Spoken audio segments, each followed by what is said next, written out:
Geometry में प्रयोग होने वाले कुछ संकेतों के माध्यम से चिन्ह के द्वारा लिखा हुआ है। इस पहला कॉलम में लिखा हुआ चिन्ह है, दूसरा कॉलम में लिखा हुआ लिखने का ढंग, तीसरा कॉलम में जो है लिखा हुआ अर्थ, ये कि ये जो है आपका चिन्ह हो गया। इसका लिखने का ढंग है, अगर मान ली कोई भी रेखा अगर मान ली कोई भी लेना है, ठीक है। जैसे अगर मान लिया जाए कि यहाँ पे ए बी की जगह पे हम कुछ भी ले सकते हैं, यहाँ पे पी क्यू ले सकते हैं, पी क्यू के ऊपर ऐसे कर सकते हैं। तो जब इस तरह से किया हुआ रहेगा तो समझें कि ये जो है सरल रेखा ए बी को दर्शा रहा है। अगर मान लीजिए कि यहाँ पे एक्स वाई रहेगा और एक्स वाई के ऊपर भी ऐसे दिया हुआ रहेगा तो समझेंगे क्या है, जहाँ पे एक्स वाई। हेलो दोस्तों, आज की इस वीडियो में मैं आप लोगों को बताऊंगा ज्योमेट्री में प्रयोग होने वाले कुछ संकेतों के बारे में। जैसे ही हम ज्योमेट्री पढ़ते हैं तो ज्योमेट्री में जो है उसमें जो है से प्रयुक्त होने वाले जो व्यवहार में जो आता है उसके बारे में आज विस्तार से मैं बताऊंगा। कहने का मतलब है कि ज्योमेट्री में जो है अनेक प्रकार के संकेत जो है से यहाँ पे प्रयोग होता है और उन संकेतों के माध्यम से ही क्या होता है कि हम ज्योमेट्री को अच्छे तरह से व्यक्त करते हैं। तो चलिए मैं यहाँ पे एक सारणी बना करके मैं आपको यहाँ पर लिख करके बताऊंगा कि किस चीज का क्या काम होता है, कौन सा संकेत को हम क्या कहते हैं, उसके लिखने का ढंग क्या होता है, उसको जो है हम किस तरह से लिखते हैं उसके बारे में बताऊंगा। कि मैंने यहाँ पे ज्योमेट्री में प्रयोग होने वाले कुछ चिन्हों को मैं यहाँ पे लिख दिया हूँ। इस बताऊंगा किस तरह से जो है इसको प्रयोग करते हैं और इसको जो है हम किस तरह से जो है लिखते हैं। ये जो है यहाँ पे 3 स्टेप में लिखा हुआ है। पहला कॉलम में लिखा हुआ इसको चिन्ह कहते हैं, दूसरा कॉलम में जो लिखा हुआ उसको बोलते हैं लिखने का ढंग, और ये जो है आपका अर्थ हो गया। ज्योमेट्री में प्रयोग होने वाले कुछ संकेतों के माध्यम से चिन्ह के द्वारा लिखा हुआ है, इसको जो है हम किस तरह से ज्यामिति में प्रयोग करते हैं उसके बारे में जानना है। यहाँ पे पहला कॉलम में लिखा हुआ चिन्ह है, दूसरा कॉलम में लिखा हुआ लिखने का ढंग, तीसरा कॉलम में जो है लिखा हुआ अर्थ। इसी को हम समझते हैं कि किस तरह से जो है इसको हम ज्योमेट्री में प्रयोग करते हैं। कि ये जो है आपका चिन्ह हो गया, यानी ये जो है आपको चिन्ह दिया हुआ, ये जो है ए बी के ऊपर चिन्ह दिया हुआ है। इसका लिखने का ढंग है, अगर मान ली कोई भी रेखा अगर मान ली कोई भी लेना है, ठीक है। जैसे अगर मान लिया जाए कि यहाँ पे ए बी की जगह पे हम कुछ भी ले सकते हैं।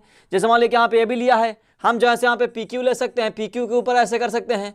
तो जब इस तरह से किया हुआ रहेगा तो समझें कि ये जो है सरल रेखा ए बी को दर्शा रहा है। कहने का मतलब है कि कोई भी अगर मान ली रेखा अगर दिया हुआ रहेगा तो उसका जैसे मान ली नाम देंगे। यहाँ पे जैसे देख रहे हैं कि यहाँ पे पी क्यू के ऊपर जो है इस तरह का चिन्ह दिया हुआ है तो हम बोलेंगे कि सरल रेखा पी क्यू। यहाँ पे एक्स वाई के ऊपर भी अगर इस तरह से दिया हुआ रहेगा तो समझेंगे कि ये जो है सरल रेखा क्या हो गया, एक्स वाई हो गया। जैसा कि यहाँ पे दिया हुआ सरल रेखा ए बी, यानी ए बी के ऊपर ऐसा दिया हुआ है। इसी तरह चलेंगे दूसरा में देख रहे हैं कि ये जो है क्या ए बी है, ए बी के ऊपर क्या है, इस तरह का चिन्ह है। जब ए बी के ऊपर इस तरह का एरो का चिन्ह होगा तो इसको बोलेंगे किरण ए बी। यहाँ पे किरण ए बी की जगह पे एक्स वाई पी क्यू कुछ भी हम दे सकते हैं, यानी जिसके ऊपर वो दिया हुआ रहेगा उसका समझेंगे कि ये जो है किरण को संकेत करता है। यानी एरो का चिन्ह दिया हुआ रहेगा तो उसको किरण का संकेत करेगा और दोनों तरफ पर एरो का चिन्ह रहेगा तो सरल रेखा को शो करेगा। तीसरा में हम चलते हैं, यहाँ पे देख रहे हैं क्या है, ये जो है सबके क्या है, ए बी है। अब ए बी जो है क्या है, रेखाखंड ए बी, इसको आप बोलेंगे रेखाखंड ए बी। कहने का मतलब है कि इस तरह से दिया हुआ रहेगा, यानी मान लीजिए कोई भी ऐसे अगर लाइन दिया हुआ रहेगा तो लाइन दिया हुआ रहेगा तो समझेंगे कि ये जो है कोई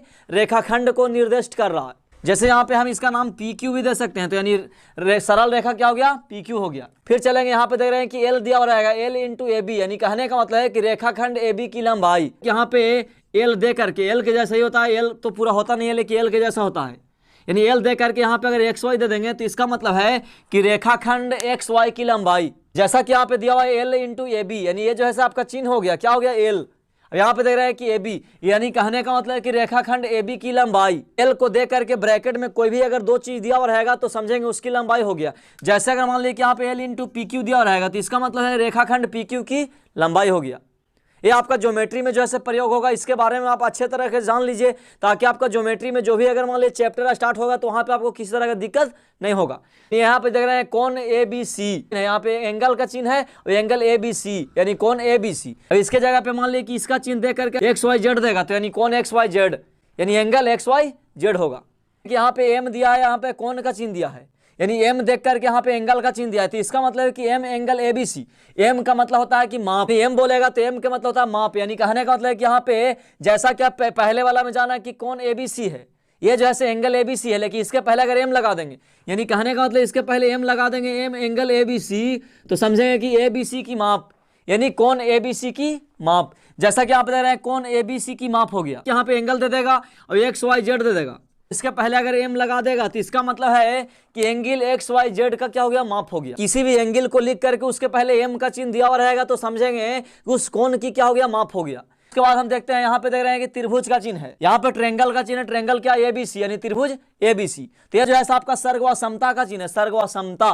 त्रिभुज ए बी सी सर्गवासम क्या होगा, त्रिभुज डी एफ, यानी लिखेंगे यहाँ पे त्रिभुज ए बी सी और त्रिभुज डी ई एफ सर्गवासम है। सर्गवासम के मतलब पूरी तरह से बराबर। लेकिन यहाँ पे दो त्रिभुज ले लेते हैं इस तरह से, यहाँ पे नाम दे दिए ए बी सी, एक और त्रिभुज ले लिए यहाँ पे, इसका नाम देते हैं डी ई एफ। अगर ये दोनों त्रिभुज अगर सर्गवासम रहेंगे तो इसको हम लिखेंगे त्रिभुज ए बी सी सर्गवासम त्रिभुज डी ई एफ। अब सर्गवासम क्या होता है, तो सर्गवासम के मतलब होता है पूरी तरह से बराबर। जब एक त्रिभुज दूसरे त्रिभुज के पूरी तरह से बराबर होगा तो उसको बोलेंगे सर्गवासम। जो है बड़ा का चिन्ह है, यानी कहने का मतलब इस तरह से दिया हुआ रहेगा तो जिधर जो है मुंह खुला हुआ रहेगा उधर जो है बड़ा को शो करेगा। ए बी और डी के बीच में ये वाला चिन्ह दिया हुआ है तो समझेंगे कि इसका मतलब है कि ए बी जो है बड़ा होगा किससे, डी से। मान लीजिए कि यहाँ पे 4 हो, यहाँ पे 6 हो, कोई संख्या के बीच में भी अगर ये चिन्ह दिया हुआ रहेगा तो समझेंगे अगर ऐसे दिया हुआ रहेगा तो इसका मतलब ये गलत हो जाएगा।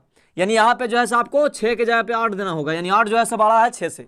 उसी तरह से अगर मान लीजिए कि ए बी यहाँ पे देख रहे हैं कि ए बी जो है बड़ा है किससे, डी से। यानी रेखाखंड ए बी की लंबाई, यानी रेखाखंड ए बी की लंबाई रेखाखंड डी से क्या है, अधिक है। इसके जगह पे हम कुछ भी दे सकते हैं, जैसे यहाँ पे देख सकते हैं एक्स वाई और ग्रेटर देन यहाँ पे देख रहे हैं पी क्यू। यानी कहने का मतलब है कि रेखाखंड एक्स वाई की लंबाई जो है रेखाखंड पी क्यू की लंबाई से क्या अधिक है। इसी का जस्ट उल्टा है, इसको जो है पलट दिए यानी ऐसा। तो जब देख रहे हैं कि पलट दिए तो याद रखिएगा जिधर जो है मुंह खुला हुआ रहेगा उधर जो है क्या रहेगा, बड़ा रहेगा, और जिधर नोक रहेगा उधर क्या रहेगा, छोटा रहेगा। तो देख रहे हैं कि यहाँ पे ए बी जो है क्या छोटा है, किससे, डी से। रेखाखंड ए बी की लंबाई रेखाखंड डी से क्या है, कम है। अब उसके बाद चलते हैं, देख रहे हैं कि ये जो है इक्वल का चिन्ह है, बराबर का चिन्ह है।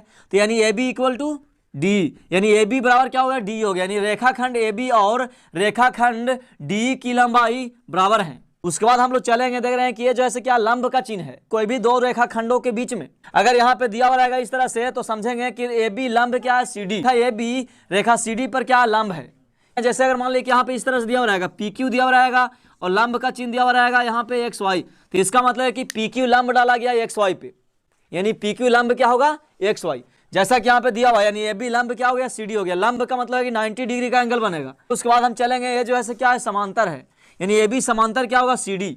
यानी दो रेखाखंडों के बीच में अगर इस तरह का चिन्ह दिया हुआ रहेगा तो समझेंगे कि एक दूसरे के क्या है, समांतर है, यानी ये समांतर का चिन्ह है।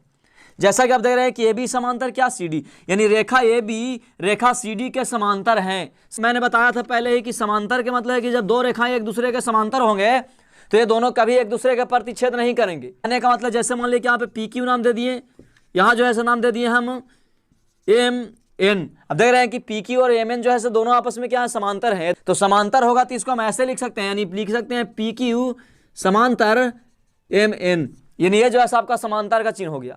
दो रेखाखंडों के नामों के बीच में अगर इस तरह का चिन्ह दिया हुआ रहेगा तो समझेंगे कि वो जो है आपका समांतर हो गया। जब भी आप ज्योमेट्री में अगर मान लीजिए कोई भी टॉपिक को पढ़िएगा, कोई भी क्वेश्चन को हम सॉल्व करेंगे तो वहां पे समांतर नहीं लिखेंगे, क्योंकि समांतर जब लिखिएगा हिंदी में तो जो है आपका बहुत लंबा हो जाएगा। गणित में जो है अधिकतर जो है चिन्ह के माध्यम से ही हम लोग व्यक्त करते हैं। तो जैसे अगर मान लीजिए आप लिखिएगा पी क्यू समांतर एम एन तो वहां पे समांतर लिखिएगा तो लंबा हो जाएगा और देखने में अच्छा नहीं लगेगा। इसीलिए जो है ज्योमेट्री में हम यहाँ पे संकेत के माध्यम से, चिन्ह के माध्यम से ही व्यक्त करते हैं। तो उसके बाद चलते हैं यहाँ पे सर्किल ओ आर, यानी सर्किल ओ आर का मतलब हो गया कि इसका चिन्ह नहीं होता, ये जो है डायरेक्ट यहाँ पे सर्किल ओ आर का मतलब है कि वृत्त है। यानी कहने का मतलब है कि एक वृत्त है जिसका केंद्र क्या ओ, यानी वृत्त जिसका केंद्र ओ है और जिसका त्रिज्या क्या है, तो आर है। यानी कहने का मतलब कि एक वृत्त है जिसका केंद्र क्या है, ओ है, और जिसकी त्रिज्या क्या है, आर है। अब देखिए ये जो है यहाँ पे समांतर का भी चिन्ह है और बराबर का भी चिन्ह है।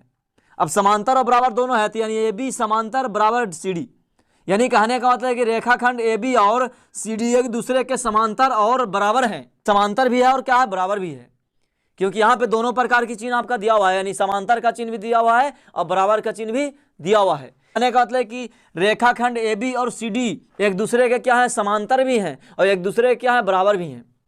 जैसे मान लीजिए जो है समांतर है, जो बराबर कैसे होगा, मान लीजिए पी क्यू की लंबाई, यानी पी क्यू की लंबाई जो है 5 मीटर है और यहाँ पे एम एन की लंबाई भी जो है कितना है, 5 मीटर है।